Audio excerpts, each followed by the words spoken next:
할렐루야. 오늘 신령한 집이라는 제목으로 함께 하나님 말씀을 생각하려고 합니다.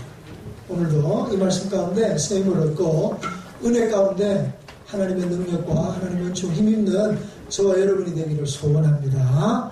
사람들은 멋지고 크고 웅장한 집을 짓기를 원하죠. 그래서 사람들은 다 집에 대한 관심이 많고 집도 아름답게 멋지게 지으려고 합니다. 그런 열심들이 지나쳐서 무덤조차도 크고 웅장하게 짓죠. 경주에 가면 그냥 일반 우리나라에 보면 큰 봉분이 큰 무덤들은 다 왕의 무덤이든지 귀족들의 무덤, 힘 있는 사람들의 무덤이에요. 또 혹은 왕들의 무덤이 발굴이 되면 거기에 부장품이라든지 아주 화려하게 만들어 놓지 않습니까? 이런 것들 중에 세계적으로 제일 유명한 게 이제 이집트에 가면 피라미드라고 하는 거죠. 피라미드 보면 어마어마하게 웅장하고 안은 화려하지만 결국엔 뭐예요? 죽은 자들의 집에 불과합니다. 이 세상에서 이렇게 무덤도 크게 만들지만 이 세상에 정말 제일 중요한 집은 어떤 집일까요? 우리 대통령이 사는 청와대, 옛날에 왕들이 살았던 왕궁, 그런 건물일까요? 아니면 사람을 살리는 아주 좋은 병원, 아주 크고 최신식의 시설을 갖추어서 많은 사람을 살리는 병원이 중요할까요? 아니면 지식을 통하여서 사람들을 문화화하고 사람들을 더욱더 지식화 만드는 상아탑이라고 하는 대학들이 더 중요할까요? 아마 이 세상에서 가장 중요한 것은 하나님의 능력이 임하는 하나님의 은혜가 있는 교회가 성전이 아닌가 생각합니다. 이 성전이 구약에는 예루살렘에 있었는데 그래서 하나님을 만나려면 예루살렘을 가야 되는 거예요. 예루살렘 성전까지 올라가야 되는 거예요. 이스라엘 백성들은 어디에 살든지 1년에 3번은 무조건 올라가야만 됐어요. 6월절, 오순절, 초막절. 그래서 그럴 때마다 올라와서 하나님 앞에 예배를 드리고 하나님께 제사를 드림으로써 어떤 일을 행했습니까? 얼마나 복잡하고 힘들고 어려웠겠어요. 그런데 이제 예수 그리스도로 말미암아 이 성전이 변화되어져. 이 성전은 더 이상 고정된 건물이 아니라 살아 움직이는 성전이 되었습니다. 오늘 저는 이 살아 움직이는 성전, 신령한 집을 세워가는 오늘 저와 여러분이 되기를 기대하면서 오늘 주신 이 본문의 말씀 베드로전서 2장 4절에서 8절까지의 말씀을 가지고 함께 이 신령한 집이 무엇인지, 이 신령한 집을 어떻게 세워갈 수 있는지를 고민하는, 추적해가는 시간이 되기를 주님의 이름으로 축복합니다. 그러려면 먼저 집을 지으려면 가장 먼저 기초석이 있어야죠. 모퉁이 돌이 있어야 되잖아요. 주춧돌이 있어야 되잖아요. 오늘 본문에 뭐라고 얘기하고 있습니까? 4절 말씀 이렇게 말합니다. 사람에게는 버림받아서 하나님께서 택하심을 입은 보배로운 산돌이신 예수께 나아가 너희도 산돌같이 신령한 집으로 세워지고 예수 그리스도로 말미암아 하나님이 기쁘게 받으실 신령한 제사를 드릴 거룩한 제사장이 될지니라. 그러면서 6절에 이렇게 말합니다. 보라 내가 택한 보배로운 머릿돌을 시온에 두노니 그를 믿는 자는 부끄러움을 당하지 아니하리라 하였으니. 그런데 그 너희에게는 보배이나 믿지 않는 자들에게는 건축자들이 버린 그 돌이 모퉁이의 머릿돌이 되고. 자, 오늘 이 말씀을 쭉 들려주는데 한마디로 이 말이에요. 하나님께서 너희들이 버린 그 돌을 하나님께서 보배로운 산돌이 되게 하시고 그 돌을 뭐라고요? 머릿돌이 되게 했다. 모퉁이 돌이 되게 했다. 그 모퉁이 돌이 누구냐? 예수 그리스도라고 오늘 우리에게 이야기해주고 있습니다. 자, 이 말씀을 여러분 잘 종합해서 들어보십시오. 왜 사도 베드로가 뜬금없이 지금 이 얘기를 하냐면 성전에 관한 이야기를 들려주고 있기 때문에 그렇습니다. 성전은 구약에 이스라엘 백성들이 하나님 앞에 나와 제사하는 곳입니다. 성전의 원형은 다윗의 장막, 그 원형은 더 가면 모세가 이스라엘 백성들 가운데 출애굽해가지고 이스라엘 백성들 가운데 구름기둥, 불기둥으로 함께 하시는 하나님, 그 하나님을 예배하기 위해서 뭐를 만들죠? 성막을 성막을 만들고 그 성막을 성소라 그러고 그 성소 안에 지성소가 있어요.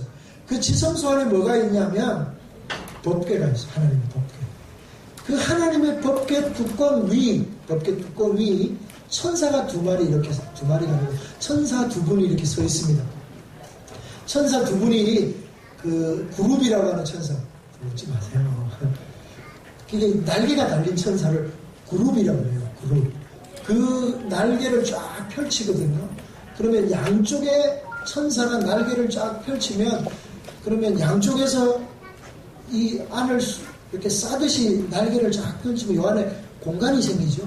그 공간이 오늘 우리가 찬송했던 시은좌, 시은소, 이 세상 풍파에 깃고 우리가 주님 앞에 나가는데 그곳이 어디냐? 주님 계신 곳 시은좌, 하나님의 보좌, 하나님이 계신 곳, 이렇게 얘기해요. 그 하나님이 어디에 계시다고요? 지성소 안 법궤 뚜껑 위 두 그룹 사이에 하나님이 계시다, 이렇게 생각하죠. 그래서 그 하나님이 계신 곳을 성막이라 그러고 그 성막에 특히나 하나님의 구름이 떠나지 않으면 그곳에 머물러 있는 거예요. 하나님의 임재가 그 속에 있는 거예요. 그 성막을 다윗이 왕이 되자마자 나단 선지자를 불러서 이렇게 얘기합니다. 나는 왕이 되어서 백향로 궁에 가는데 하나님의 저는 아직 텐트에 있습니다. 내가 하나님의 성전을 짓게 해주십시오. 그러니까 하나님이 뭐라 그래요? 너는 군인이니까 피를 많이 흘려서 네 손으로는 내 성전을 지을 수 없다. 그래서 그 아들에게 물려줍니다. 그래서 다윗이 자기 생전에 성전을 지을 수 있는 모든 재료들 다 준비해요. 그리고는 그곳에다가 성전을 짓는데, 성전을 짓는 곳이 어딘 줄 아세요? 그것이 저 창세기에 가면 아브라함이 이삭을 드렸던 모리아산, 그 산이 바로 시온산이고요. 그 산이 바로 그 산에 세워지는 게 바로 예루살렘 성전, 솔로몬 성전이에요. 예루살렘 성전, 그 솔로몬 성전을 중심으로 해서 예루살렘 성을 쌓는 거예요. 예루살렘 성을 쌓는 이유가 거기 있는 거예요.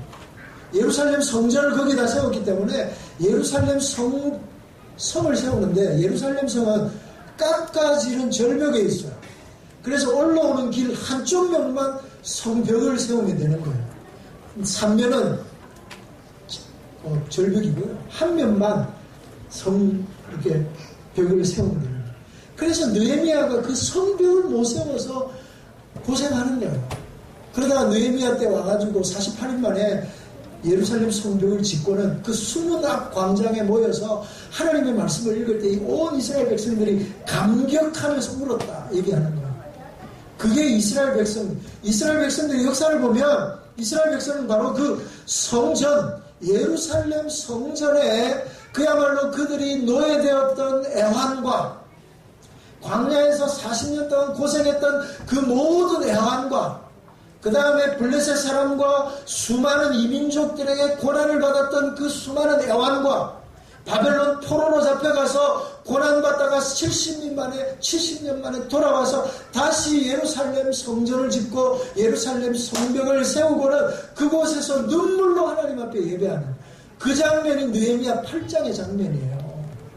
그 놀라웠던 그 성전의 역사가 이제 예수 그리스도가 말씀이 육신이 되어 우리 가운데 거하심에, 요한복음 1장 14절에 말씀이 육신 가운데 우리 가운데 거하심에 라고 말할 때 이 거하심에라는 말이 헬라어로 우리말로 정확하게 번역하면 장막을 침해 이런 뜻입니다.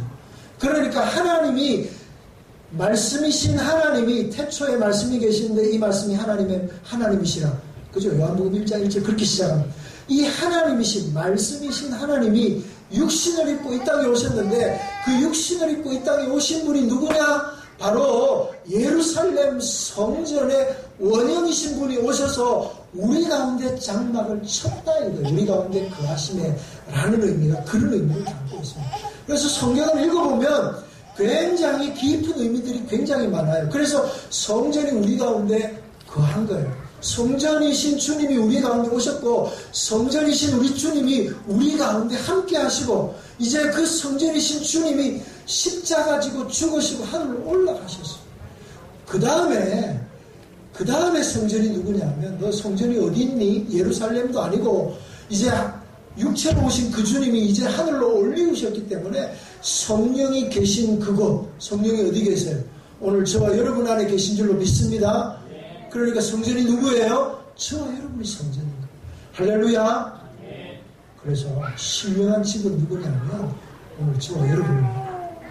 이 신령한 집, 움직이는 성전을 세우려면 가장 중요한 게 뭐냐 하면 건축자들의 머릿돌이신, 모퉁이 돌이신 예수 그리스도입니다.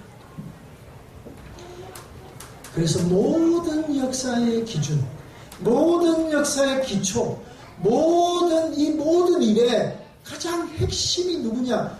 예수 그리스도. 그래서 우리는 역사를 보면서, 성경을 보면서 구약과 신약을 나누잖아요. 구약과 신약을 나누는데 우리가 기원전, 기원후, 우리가 오늘 2017년이에요. 무슨 2017년이냐면 기원후 2017년. 기원후라는 말은 예수님이 오신 이후라는 거예요. 안나 도미니 AD라는 말이죠. 그 다음에 우리가 기원전을 BC라고 그러죠. BC. Before Christ라고 해요. 주님이 오시기 전. 그 다음에 안나 도미니 주님이 오신 이후에, 이건 라틴어예요. 그래서 2017년을 우리가 서기 2017년 이렇게 얘기합니다. 우리 표현하면 서양식 기원이라는 뜻이죠. 우리 이거 많이 하는 사람들은 단기를 쓰기도 하고 불기를 쓰기도 하지만 온 세상이 가장 핵심 역사의 분기점으로 삼는 게 뭐예요? 바로 예수님이 오시기 전 오신. 구약 성경은 오실 예수 그리스도에 대한 얘기고요. 신약 성경은 오신 예수님에 대한 이야기예요. 그러니까 모든 세상의 포커스가 뭐예요? 예수 그리스도. 역사의 초점은 누구예요? 예수 그리스도. 인류 역사의 초점은 예수 그리스도시요. 오늘 우리 인류가 이 땅 가운데 실현되어지고 이 땅 가운데 살아가는 모든 핵심이신 분이 바로 역사의 모퉁이 돌이신, 역사의 기초성인 예수 그리스도. 그분으로 말미암아 세워져.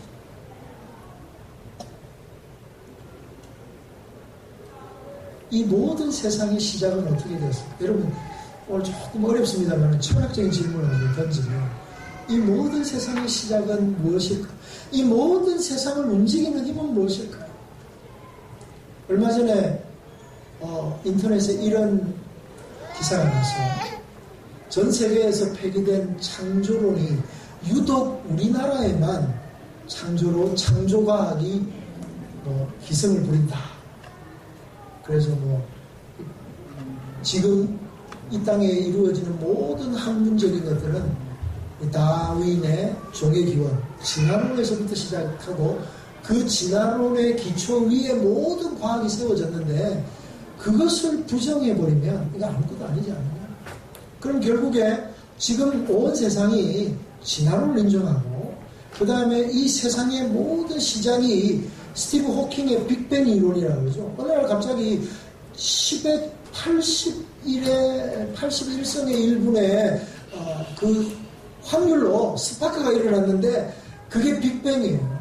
이제 폭발이라는데 거기 그 폭발에 의해서 아미노산, 펩티드 아미노산이 생겼는데 그 펩티드 아미노산이 이게 진화해서 단백질이 되고 단세포 동물이 되고 이 단세포 동물이 진화를 수억 년 만에 걸쳐서 오늘날 사람까지 진화했대. 이게 이제 요즘 과학 이론이에요. 자, 물론 그 얘기를 우리가 다 사실로 인정하고 그렇다 칩시다. 그렇다 치더라도 여러분 구글 어스라고 하는 앱이 있어요. 그 앱으로 쫙 당겨보면 참 재밌는 게 우리 정관 구석구석 다 나와요. 그리고 그걸 쭉 밀면요. 대한민국 전역이 다 나오고요. 쭉 밀면 지구 전체가 다 나와요. 그래서 구글 어스라고 해요. 근데 구글 어스뿐만 아니라 이거보다 더 놀라운 그 우주의 이야기를 담은 동영상이 있어요. 여러분들 한번 그 인터넷에 들어가셔서 하면 우주의 모든 것 이렇게 한번 쳐보면요. 우주가 그 지구로부터 시작해서 계속 당겨지는 것으로 해서 태양계, 은하계, 그 은하계가 수억 명 개가 있어서 온 이 유니버스라고 하는 어마어마한 우주. 근데 이 우주가 우리가 생각하는 것보다 어마어마하게 큰 거예요. 지구도 우리 머리에 다 안 들어오잖아요. 근데 지구는 태양계 속에 아무것도 아니거든요. 그 태양이라고 하는 것도 은하계 속에 들어가면 정말 보이지도 않는 거예요. 이 은하계가 이 우주에 수억만 개가 있다 이래요. 그러니까 도무지 우리의 머리로 우리의 체계로 이해할 수 있는 세상이 어마어마한 거예요. 근데 이 어마어마한 세상이 어떤 법칙에 따라서 움직인다는 거예요. 하나도 변동이 없이 그대로 1년 전의 모습이 그대로 1년 뒤에 3000년 전에 2000년 전에 그 우주가 지금도 그대로 2000년 3000년이 지나고 수억 급의 세월이 지나도 그 모든 세상이 그대로 그 별이 그대로 있고 그게 있어요. 여러분 태양계로만 와볼까요? 태양과 지구가 일정한 거리를 따라 운행하는데 그 운행하는 것이 하나의 오차도 없이 해마다 똑같은 속도로 똑같이 움직이고 있어요. 도대체 어떤 원리일까요? 물론 인력이 좌우하고 거기에 그 행성 간의 중력에 의해서 이런 계산이 가능합니다만은 그 모든 것들을 다 해서 이 우주가 질서 있게 코스모스처럼 움직여져 가는 것은 도대체 어떻게 될까요? 우리는 생각해요. 보이지 않는 어떤 손. 과학은 그것을 알 수 없다 이렇게 얘기합니다. 세상은 우리의 체계로, 우리의 이상으로, 우리의 학문적으로 도무지 그것은 우리의 영역이 아니야. 우리는 알 수 없어 이렇게 얘기합니다. 그러나 성경은 우리에게 말하고 있습니다. 이 모든 세상의 원인과 이 모든 세상에 보이지 않는 이 우주의 운행자가 누구이신지 그분이 바로 살아계신 말씀으로 이 세상을 만드신 하나님이신 줄로 믿습니다. 믿음이라고 얘기해요.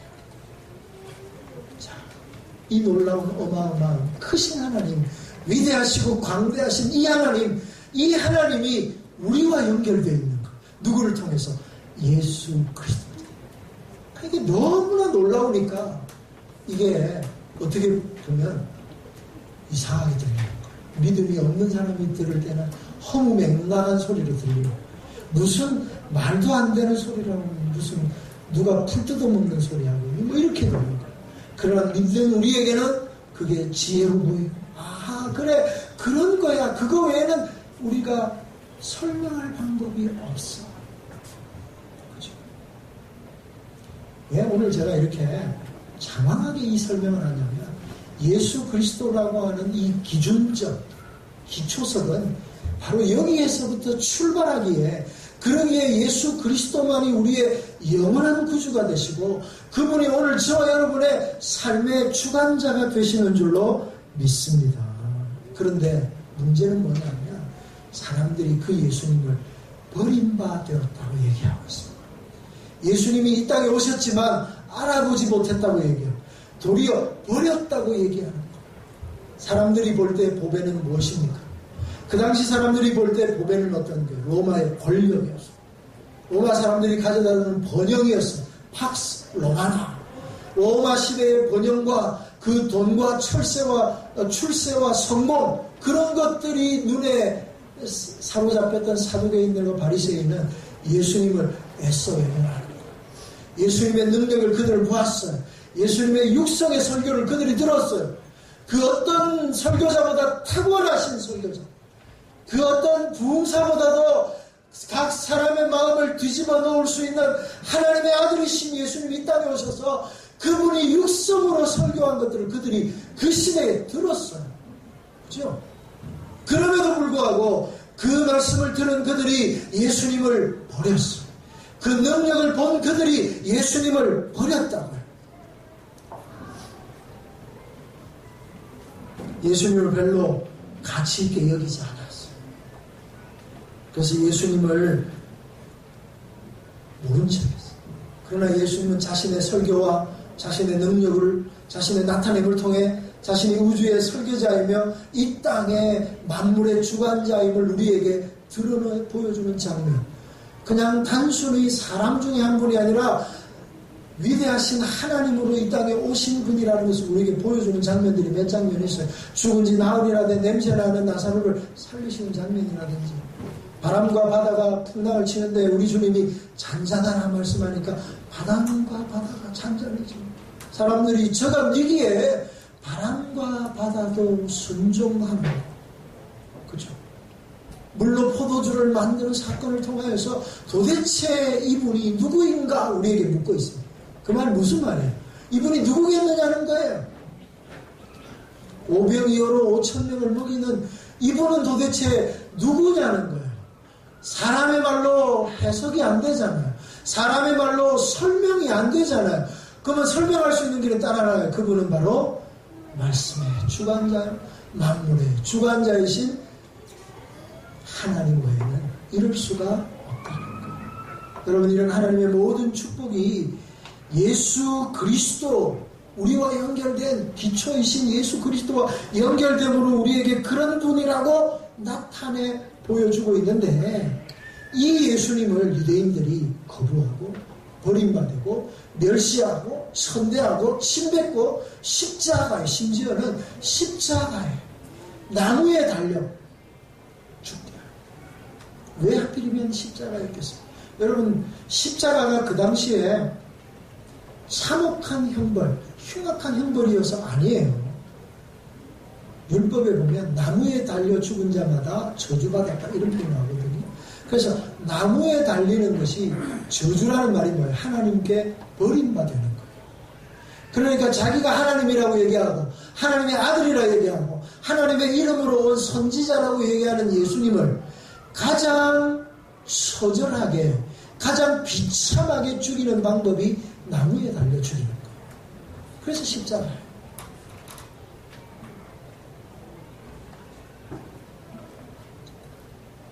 그러니 엘리 엘리 라마 사박다니, 나의 하나님 나의 하나님 어찌하여 나를 버리시나이까, 이 얘기가 그래서 나옵니다. 하나님 앞에 버림받은, 저주받은 죽음입니다. 그렇게 멸시와 천대 가운데 예수님을 거부하는 거예요. 사랑하는 성도 여러분,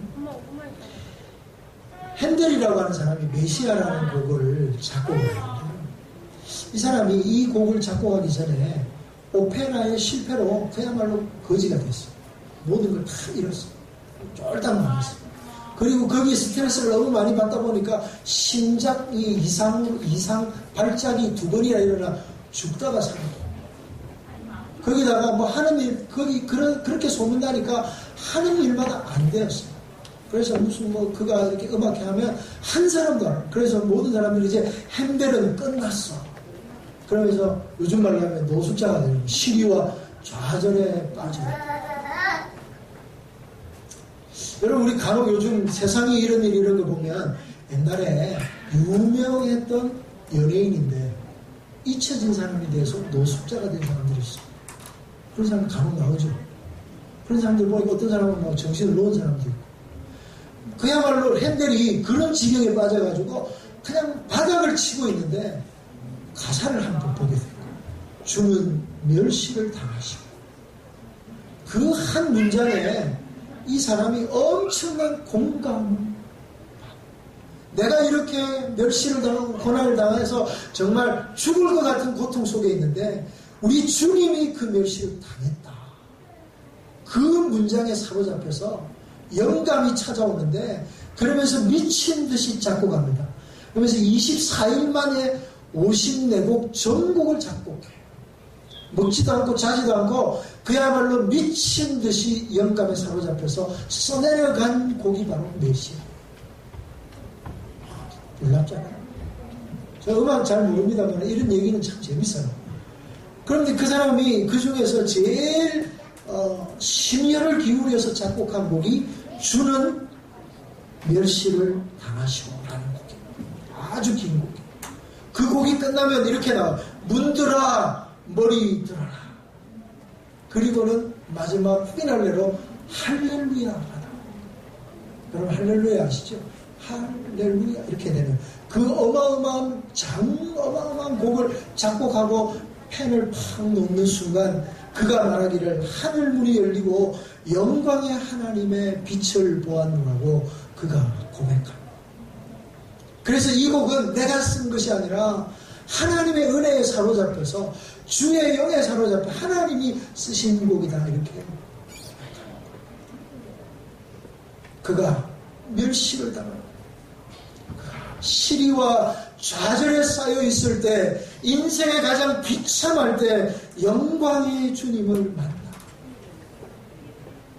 그렇듯 우리 주님은 버림받았어요. 세상으로부터, 유대인으로부터 가장 칭송과 존귀를 받아야 할, 예배를 받아야 할, 환영을 받아야 할 유대인으로부터 거부당했어요.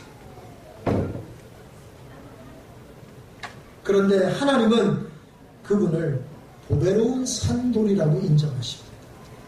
보배롭다는 말은 가치가 무한하고 가장 귀하다는 거예요. 그런데 왜 하필이면 돌일까요? 왜 하필이면 그렇게 귀하신 보배인데 왜 돌일까요? 거기다가 산돌, 살아있는 돌이라는 말입니다. 여러분, 돌이 살아있을 수 있어요? 돌이 뭐예요? 돌. 무생물이잖아요. 근데 그 돌이 살아있다고 말하는 거예요. 그래서 산돌, 그러니까 이게 지금 우리 문법으로는 안 맞아요.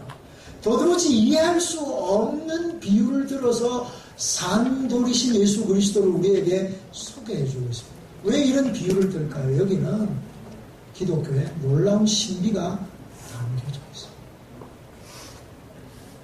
비밀이 담겨져 있는데, 여러분, 보물은, 첫째, 보물은요, 누가 캡니까? 네? 어느 날 밭에 가다가 밭에 툭 나와 있는 보물을 캐나요? 아니에요. 보물을 캐려면 돌을 깨야 됩니다. 돌을 깨고 들어가야, 굴을 파고 들어가고 땅을 파고 들어가야 금맥을 발견합니다. 그 땅을 파고 지하 수백 메타를 내려가야 보물을 발견합니다. 모험이 필요하고 용기가 필요하고 고생이 필요하고 대가를 지불해야 보물의 가치를 아는 자들이 보물을 캘 수 있습니다. 보물의 가치를 아는, 예수 그리스도의 은혜의 가치를 아는 자들에게 하나님이 그 은혜를 주시는데, 여러분, 은혜를 모르는 사람에게 은혜를 주면 예수님이 이런 유명한 비유를 하죠. 돼지에게 진주를 줌이 가당하냐? 돼지에게 진주를 줘봐야 소용이 없는, 진주의 가치, 보물의 가치를 아는 자에게 주어야 돼요. 그래서 은혜를 사모하는 자에게 하나님 은혜를 주시는 거예요. 심령이 가난한 자들에게 천국이 저희 것이며, 할렐루야. 그래, 하나님의 은혜를 사모하는 자에게 하나님, 예수 그리스도가 우리 인생 가운데 가장 존귀한 이름이라는 것을 아는 자들에게 이 비밀을 보여주실 줄로 믿습니다. 더 나아가서, 여러분, 이스라엘 백성들이 이 돌이 한 곳에 고정되어 있지 않아요. 이스라엘 백성들이 광야길을 걷는데 물이 없잖아요. 광야에서 제일 중요한 건 물이에요. 물을 먹어야 사는 게 사람. 물이 없는데 어떻게 삽니까? 그럴 때마다 하나님이 반석을 치라고 말하는 거예요. 그럼 반석을 치면 그 반석에서 샘이 터져 나오는 거예요. 그러면 그 물로 말미암아 목말랐던 이스라엘 백성들이 목을 축이고 다시 살아나는 거예요. 물을 못 먹으면 사람들이 죽어요. 얼마 전에 누가 그런 얘기를 하더라고요. 아프리카에 가면 기근으로 죽어가는 사람들이 있잖아요. 그 엄마가 죽을 아이에게 떠먹이는데 애들이 죽을 못 먹어요. 왜요? 먹을 힘이 없어가지고. 그런데 그 아이에게 설탕물을 먹여요. 그러면 애가 죽을 먹을 수 있는 힘이 생겨요. 그러면서 밥을 먹어요. 네? 부끄러운 얘기인데, 제가 얼마 전에 선교하러 필리핀에 가요. 필리핀만 가면 내가 좀 어려워요. 굉장히 위로 나오고 아래로 나오고 내가 탈수가 돼가지고 아무것도 못하고 정말 걷는 것조차 힘든다는 게 그런 의미예요. 너무 힘들었어. 머리는 빙빙 돌고 먹은 건 없고, 그래서 먹으라고 주는데 막 다 속이 맹맹하니까 안 먹어지는 거예요. 먹을 힘도 없고. 근데 파워에이드를 갖다 주더라고요. 먹기 싫은데 파워에이드 이렇게 먹으니까 느낌이요. 왜 그런 느낌 있잖아요. 간혹 만화영화 이런 데 보면 확 있다가 뭐가 쏙 들어가면 온몸에 힘이 쫙 퍼지듯이 그런 걸 느껴요. 온몸이 탈수가 되어 힘이 하나도 없는데 그 약간 달짝한 물이잖아요. 쭉 들어가니까 힘이 팍 생겨요. 시들했다잖아요. 힘이 팍 생겨요. 우리 상추 뜯어놓으면 하루 이틀 지나면 허블렁하잖아요. 근데 그 상추를 물에다 탁 담그면 어떻게 돼요? 요놈이 빳빳하잖아요.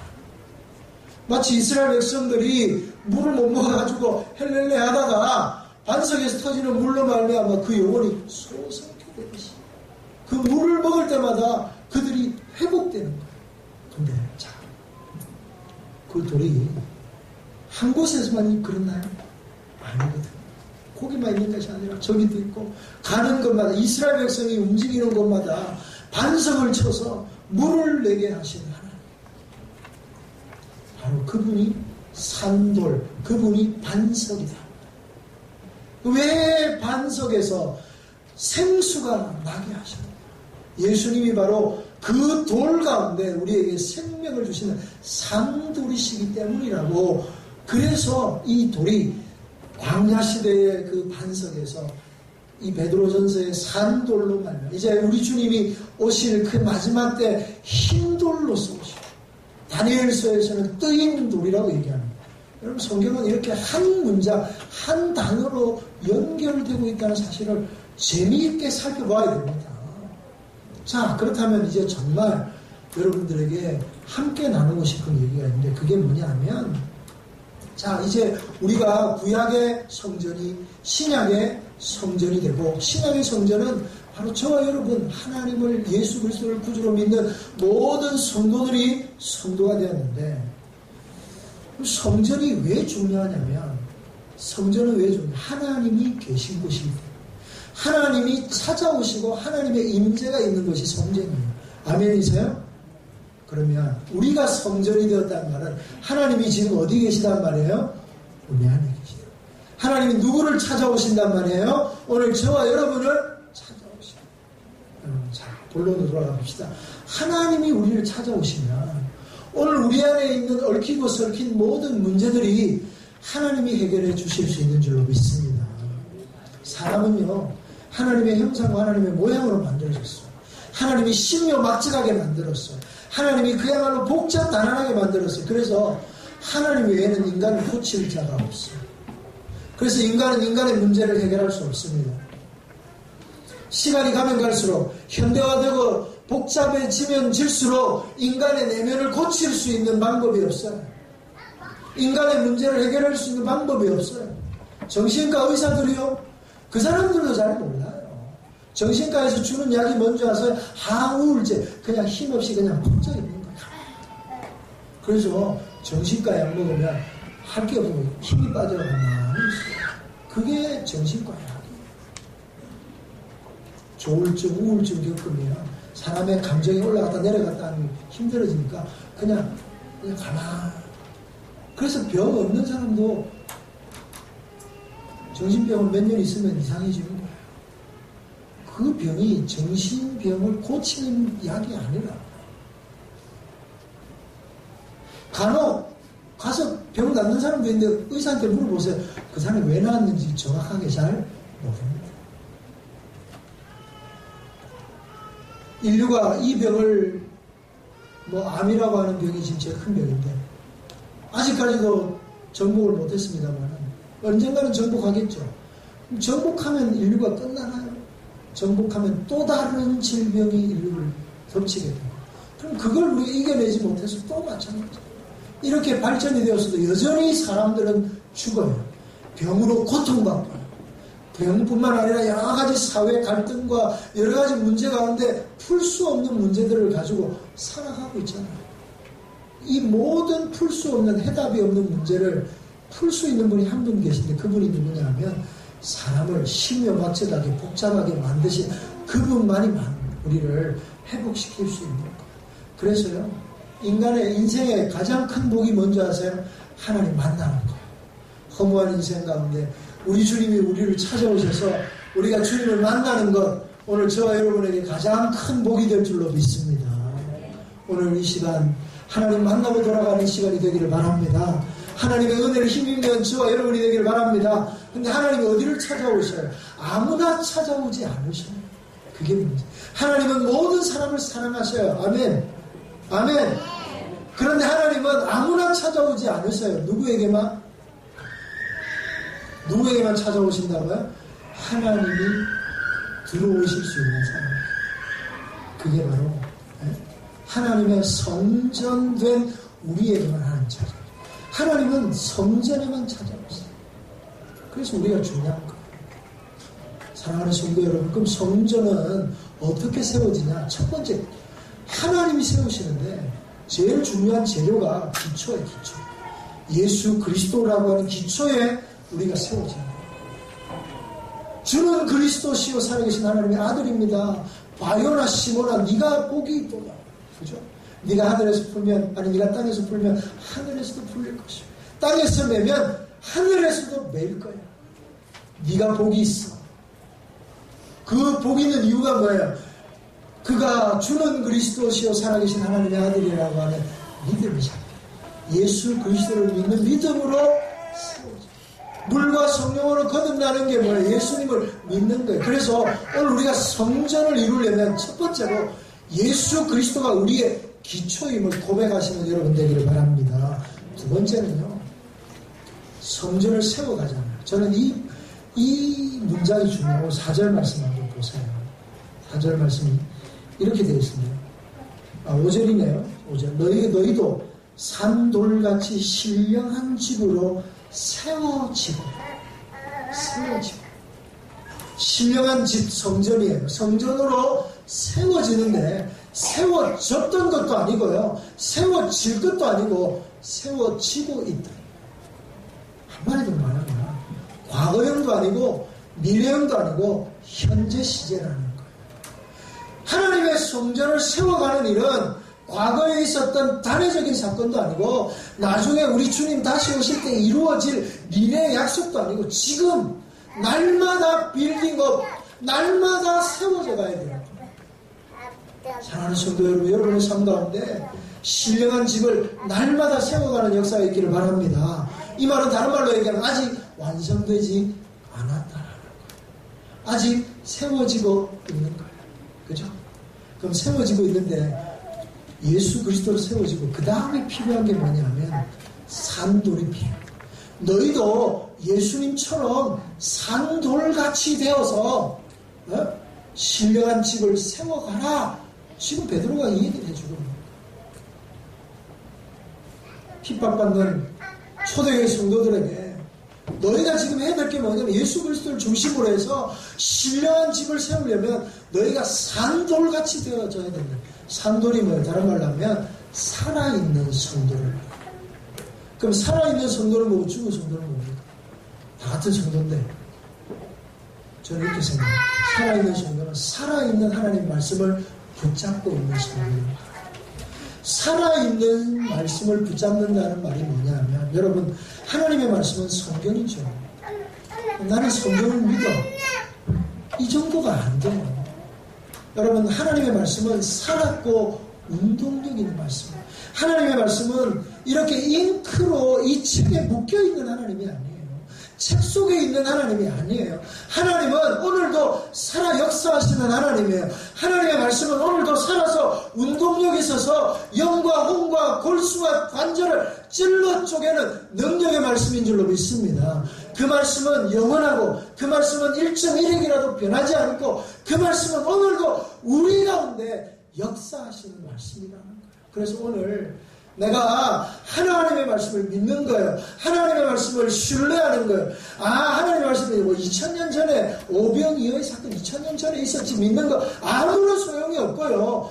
그 말씀이 오늘도 살아서 오병이어의 기적이 오늘 내 인생 가운데도 나타나게 될 거야. 믿는 여러분 되기를 바랍니다. 죽은 자 같은 우리를 살리신 마른 뼈와 같은 자들이 하나님의 성령이 임하니까 하나님의 군대가 된 것처럼 내같이 메마른 자들도 하나님의 은혜로 살아나게 되고 하나님의 말씀 가운데 일어나게 될 것을 믿는 저와 여러분이 되기를 바랍니다. 여러분, 살아있다는 말이 그런 거예요. 그냥 옛날의 사건, 그래, 옛날에 그런 일이 있었지. 그러니까 아무런 의미가 없다고요. 지금도, 오늘도 하나님이 우리 가운데 일하고 계시고, 오늘도 하나님의 말씀이 1.1핵이라도 땅에 떨어지지 아니하고 그대로 이루어질 것을 기대하고 바라보며, 내가 하나님을 믿습니다. 내가 하나님의 말씀을 신뢰합니다. 그 믿음으로 세워지는 살아있는 성도들이 세워지고, 그 살아있는 성도들로 말미암아 하나님의 성전이 세워져가고 하나님의 교회가 온전케 될 줄로 믿습니다. 오늘 이 시간 살아있는 말씀을 믿음으로 보배로운 산돌이신 예수 그리스도를 중심, 그분을 기초로 산돌로 세워져서 신령한 집을 세워가는 저와 여러분이 되기를 주님의 이름으로 축복합니다. 아멘. 우리 찬양합시다. 주님 다시.